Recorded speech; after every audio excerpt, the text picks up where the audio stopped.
Peace, peace, peace. I am Phillip Roundtree, and you are tuned into the August 4th edition of Rhetorically Speaking.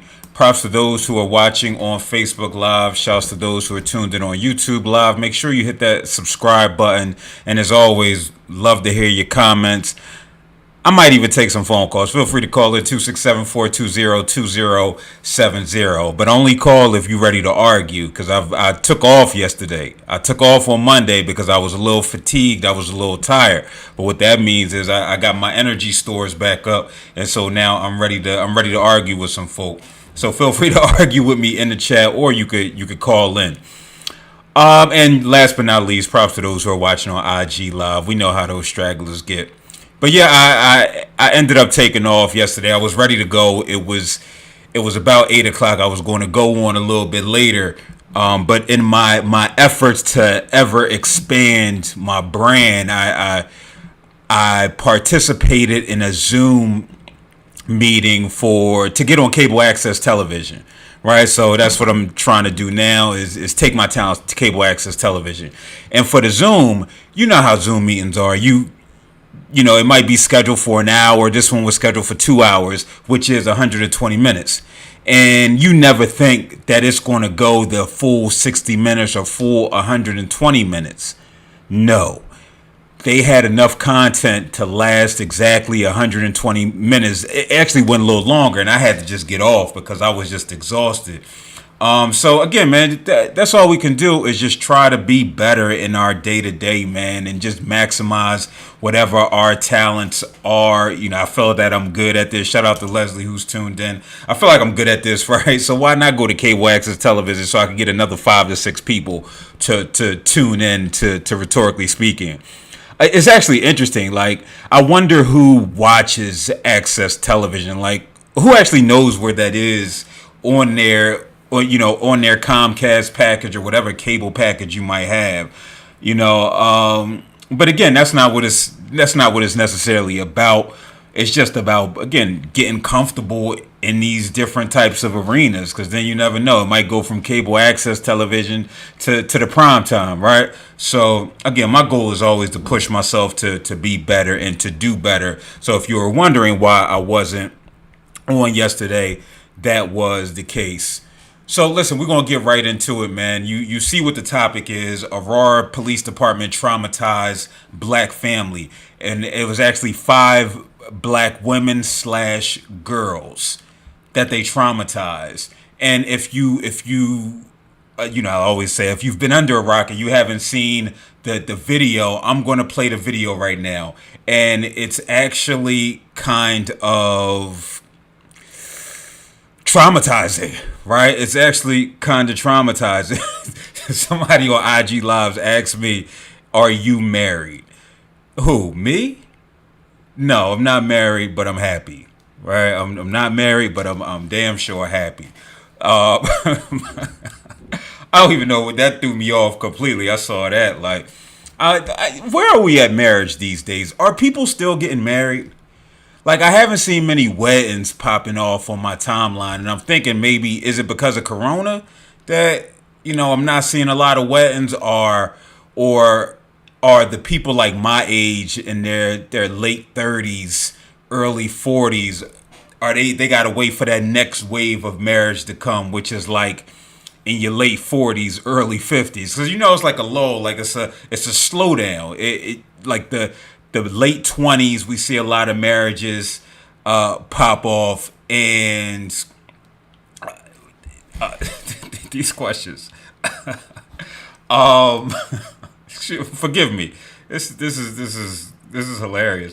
But people getting married in their late 20s, then I feel like it's a little, a slowdown period, like in that mid to late 30s and early 40s. So I don't know. That's the question. Maybe I'll have a show on that. Just the idea of marriage. Shout out to the homie Bashay Williams who got married over the weekend. Now he in Mexico doing his married thing. I wonder if he has to change dear future wife, because now it's no more future wife. It's like dear wife. So I think he has to trademark that. But I'm going to get into the conversation, and Dr. Wana, feel free to tune in on YouTube Live. Definitely, definitely appreciate you. Shout out to the homie Todd. I went to a baby shower this weekend. Shout out to my brother B Green. And I'm gonna get to the Aurora. It was a COVID baby shower. I was unsure what to expect going to these events, because we know events are where the COVID pops off heavy. I feel like I was one of the only people trying to keep their mask like on. You know what I mean? I kept finding myself trying to pull it up.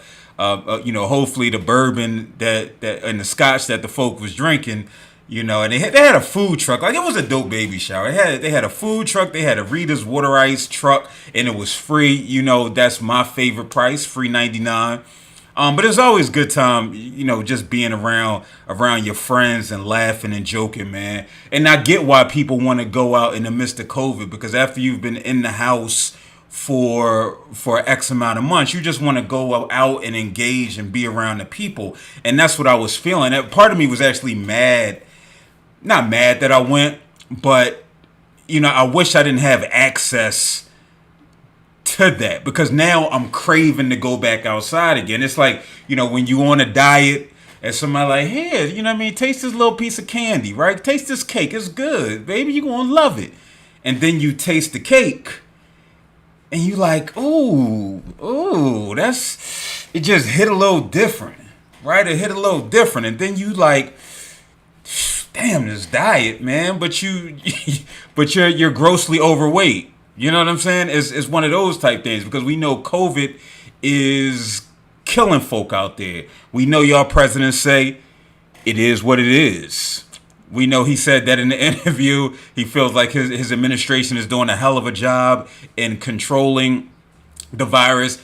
I beg to differ, right? And I'm sure a lot of other people would beg to differ. But yeah, this Rona out here is heavy, and we know that the Rona is being passed not by one person passing it to many people, but many people being in the same area, in the same environment. And it's just a clusterfuck, right? It's a clusterfuck of COVID that's taking place. But no, I'm glad I got an opportunity to just chill with the homies. So I'm about to play this video now from the Aurora Police Department. Again, this is traumatizing. I haven't watched it. You will see me cover my eyes. I'm glad I'm not unable to listen. I did watch it.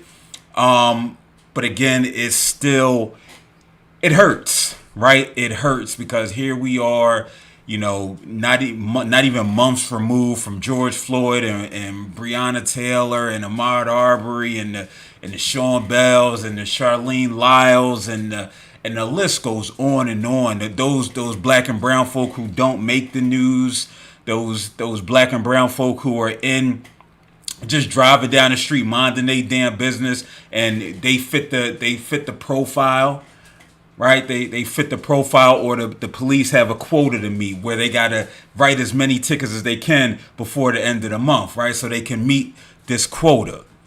So I'm about to play this video.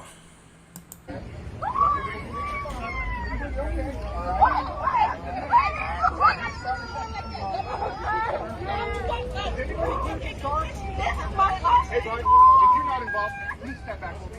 I just appreciate it.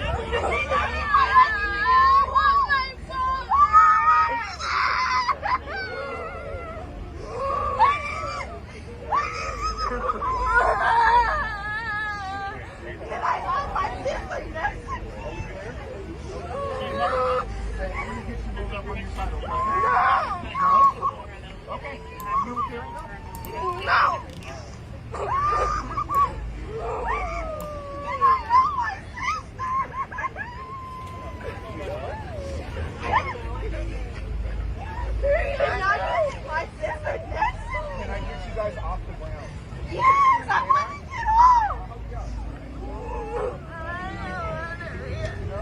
This is some bullshit. You have guns drawn on that dude.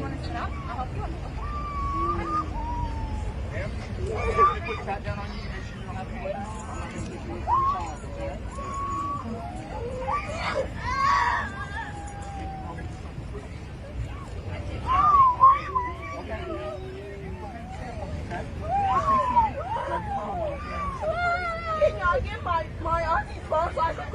We're going to take care of that in a second. And so what you just got finished watching was a minute and 30 seconds of Brittany Gilliam, her 6-year-old daughter, her 12-year-old sister, and 14 and 17-year-old nieces Sunday when the police handcuffed them, pulled guns, and I hate that term, pulled guns, draw guns. No, they pointed guns at them. Like a lot of times the media try to clean things up, especially when it comes to the police, and especially when it's white folk on black folk. They try to make it not as a salacious headline, but they pointed their guns directly at the back of the heads and the front of the faces of Brittany Gilliam, a 6-year-old, a 12-year-old, a 14-year-old, and a 17-year-old. Right? And so what Aurora Police Department said was that they pulled the vehicle over, and they were told to get out and lay face down on the ground because they had a report that the car was stolen. They had a report that the car was stolen. Turns out what was stolen was a motorcycle, and it had the same plate number, but it was from a different state. And Brittany Gilliam, she's trying to appease them. She's saying, listen, if you let me go into the glove compartment and get you my license, my registration, and insurance, you will see that the car is not stolen. I reported it stolen back in, maybe because I reported it stolen back in February, right? Back in February. And you guys got it back to me the next day. Maybe it never cleared out the system. But no, it turned out to be a motorcycle that had the same license plate number and was from a different state. And so we understand mix-ups happen, right? But how egregious is the mix-up where they don't give the make and the model of the car? I watch enough First 48 to know that when they put a bolo out, which is be on the lookout, they give the make and model of the car and they give the license plate number and state. So somehow, whoever this operator is, and they need to be reprimanded, they didn't give the state. And if they would have given the state, potentially, they might know that it's from a different, that it was a motorcycle that they were looking for, not just this random car. And so with that, we're sitting here watching five. We're watching five little, 1, 2, 3. Let me make sure I got my calculations right. 6-year-old, 12-year-old, 14, and 17-year-old. Yeah, that's five. 5 people total. 5 people total handcuffed on the ground, right, with guns drawn. They asked, why is the 6-year-old being handcuffed? And they said, this is what we do when when the children gets hostile. How hostile can a 6-year-old be, right? I take that back. I know exactly how hostile a 6-year-old can be in working in the crisis center, right? I understand how hostile they can be. But here we have how many grown men with grown menstruum who any need to restrain a 6-year-old, if it was necessary, that they will be able to do it, right? Without the need to handcuff them. Clearly, if you heard that they were crying, that they were upset, that they were frustrated about what was taking place, they were actively being traumatized because of a mix-up that had nothing to do with them. And so when we talk about the chief of police, Vanessa Wilson, she says, listen, it was a mistake. It was a mistake. I'm gonna play what she said. With the real stolen vehicle, a motorcycle from Montana. The mistake is that the officer was going off of what dispatch told them that was confirmed. So he was acting in good faith. The officer started doing investigation on his own to look it into the computer, found that it was not listed as a stolen vehicle. She says she doesn't want an apology, but wants Aurora police to do better. The whole point of you being a police officer is protect and serve for the people. You did not protect and serve. It's unacceptable. Any way you try to see it. Just last month, 3 Aurora cops were fired and 1 quit after posing for pictures making fun of the chokehold used on Elijah McClain. The 23-year-old... And yes, I don't even need to see that. Yes, these are the same Aurora Police Department police officers who murdered Elijah. right, who murdered Elijah, who the police, they reenacted his death within the last 2 months, which caused several of them to get fired and or resign. This is that same police department. We know how y'all give it up. Coincidentally, this is the first state that ended qualified immunity, which now means police officers can be tried, right? They're not covered by the shield. And so when we listen to Vanessa Wilson, the chief of police, and she explains that this is what they're trained to do. This is what they're trained to do. They have to treat stolen vehicles as high risk. They have to have the individuals get out of the car and lay down on the ground. They have to handcuff them. But where's the discretion? I can almost understand it if it was somebody that unfortunately looked like me. Because we understand that the threat that black and brown folk who look like me, who are big, who have beards, who are quote unquote intimidating, we understand what the perception is. But here you have Brittany Gilliam, who's meek. Here you have these kids, 4 kids. What threat do they pose? And so now what she's saying is maybe we need to rethink our position and rethink how we're training to where the cops are allowed to use discretion. I don't trust the cops using discretion. I don't trust them using the techniques that they're trained to use, and I don't trust them using discretion. So where does that leave us? I don't have the answer, Sway. Dr. Wana 08 says psychological warfare. Undoubtedly. Whether intentional or unintentional. But we understand that when it's the police, it's always intentional. Because this is what's ingrained into the culture of policing in America.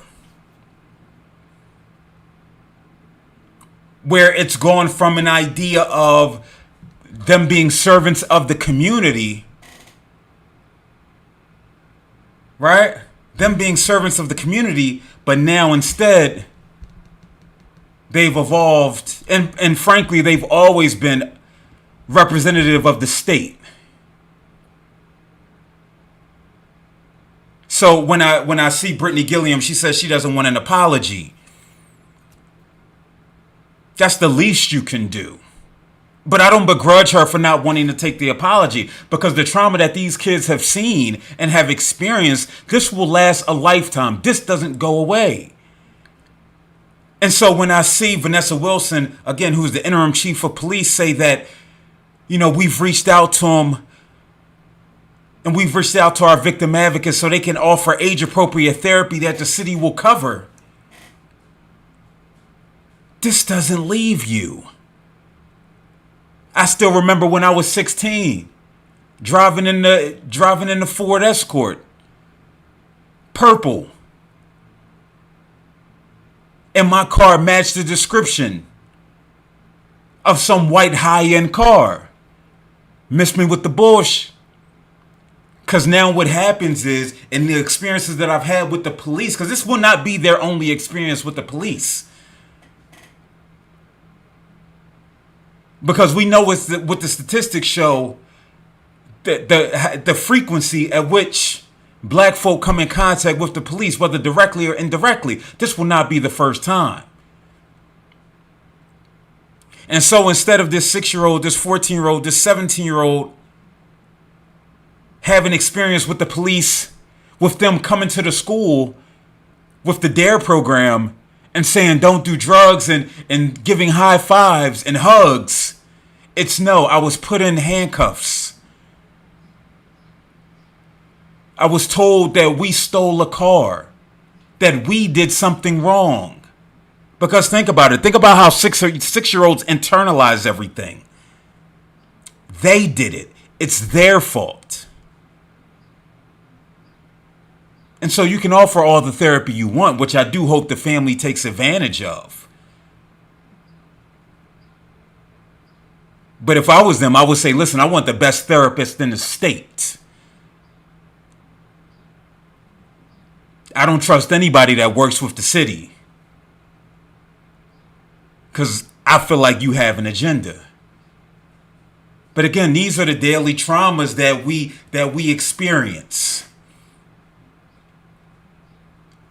And so when your attorney general gets in front of Congress and says he doesn't think that there's that the police are antagonists to the black community, we see it time and time again. Right? We see it time and time again. And so I really didn't want to even talk about this story, but I'm like, you know what? This is the reality. This is our reality, the consistent reality that we experience, and how people talk about how difficult it is to cope and deal with trauma, because we're exposed to it even when we're just trying to make a simple trip to the nail salon to get our nails done, to have a girl's day. We have to experience this. And no, this doesn't happen to everybody, because that's what the All Lives Matter and the Blue Lives Matter folk will have you, want you to think. No, this disproportionately happens to black and brown folk on an hourly basis. Dare I say minute by minute basis. As Leslie said, it's vile treatment of that family. I do want to speak about and I wasn't intending on speaking about this today, but the 7-year-old who was murdered here in Philadelphia by 3 cowards, right? 3 cowards who decided to have a shootout in broad daylight while a 7-year-old was playing on the porch, and who was struck and subsequently succumbed to his injuries, a 7-year-old. And I have so much empathy for the 7-year-old who was killed. And as hard as it is for me to admit, I have empathy for these 20-somethings and 30-somethings who committed this murder. And you might be like, Phil, how can you have empathy? They killed the kid. Because at what point do we give up on our black boys, on our black men, on our black girls, on our black women, on our black persons? At what point do we give up and say, you can no longer be helped? I sit in with 2 of them are still on the run, but I looked at one of them. His face is all tatted up, right? Which means it speaks to a lot of things, right? It's acknowledging that how I'm perceived by the masses doesn't matter, right? And that could be a good or a bad thing, depending upon the person. And I look at him and I see how disheveled he is. I see how empty his eyes look. And I think to myself, he was once 7 years old. And I feel like we lose sight. We lose sight that these murderers of children, whether intentionally or unintentionally, were once 7 years old. Nobody grows up and says, I'm going to kill a kid, or I'm going to kill a human being. What are the experiences that one has that takes them to that point? What did we miss out on as a community? Where was the person to intervene and say, once he got the first face tat, and said, listen, my brother, I don't necessarily know if you want to continue to do that. And these are the reasons why. Who cares enough? Or was it, once you get the second tattoo, we throw you away? Once you turn 16, we throw you away as a black boy. That you're above reproach. Right? Like, when do we make this decision? When do we stop having empathy for the adult who we know had a childhood that was traumatized? Because then what do we say? We say it's no excuse. And that's when I talk about how little we know about the idea of trauma. We know what it means when it comes to memes. But we're not necessarily here for how it manifests itself, because it's damn sure not pretty at times. We can withstand it when somebody might pick up a vice. They might start drinking. They might start using drugs. We can stand it a little bit when a person becomes promiscuous. Male, female, or other. Right? We could stand it then. But what about when the stakes get higher? What about when the stakes get higher? Are we still there for the trauma? Are we still saying that this person needs help and needs assistance? Now, don't get me wrong. I'm not saying we don't believe in accountability, because we definitely believe in accountability, right?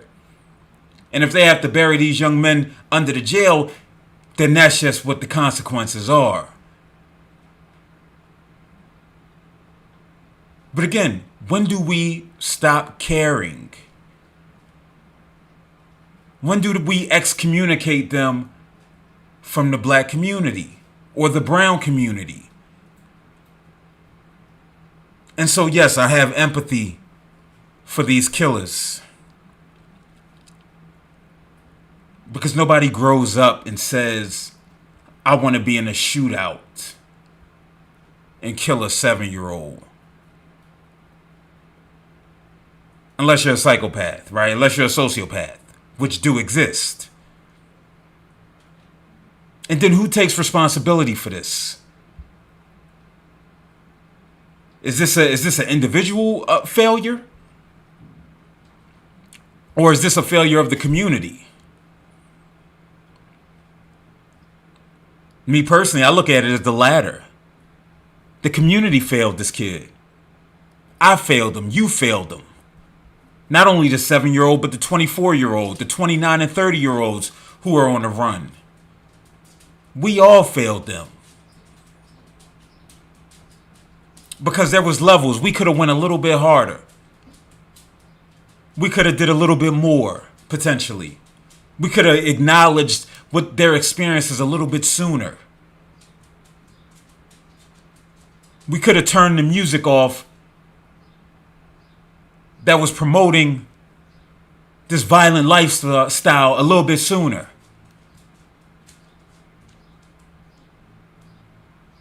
But again, poverty is a hell of a thing. And I don't know if they're impoverished. But that's just what it is. Listen, I did have this second story. I think I'm gonna hold on to this. I'm gonna hold on to this because this is one I just want to give a full 45 minutes, an hour or two about the state of colleges. And I know a lot of people, I know a lot of black people on my timeline who have kids participating in high school and college sports,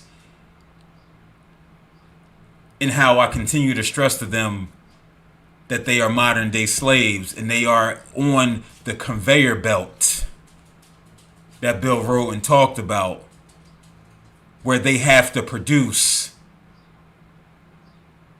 and they can't lean into their blackness because there are consequences attached. But I ain't gonna get that to y'all today, man. I might get that to y'all tomorrow. So listen, it's 7:33. It's a little, we get in and out. We try to get the waters wet. You know what I mean? We get the waters wet. I don't know what that means, but I said it anyway. Before I get out of here, I'm gonna leave y'all with some Dr. Umar. Where the Umar video? I'm gonna give you new Umar. Donations. Hashtag Quantify LLC. Donations. Gifts.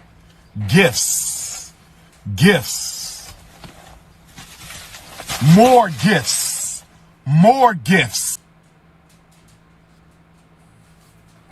Just like that, we out of here, man. Peace.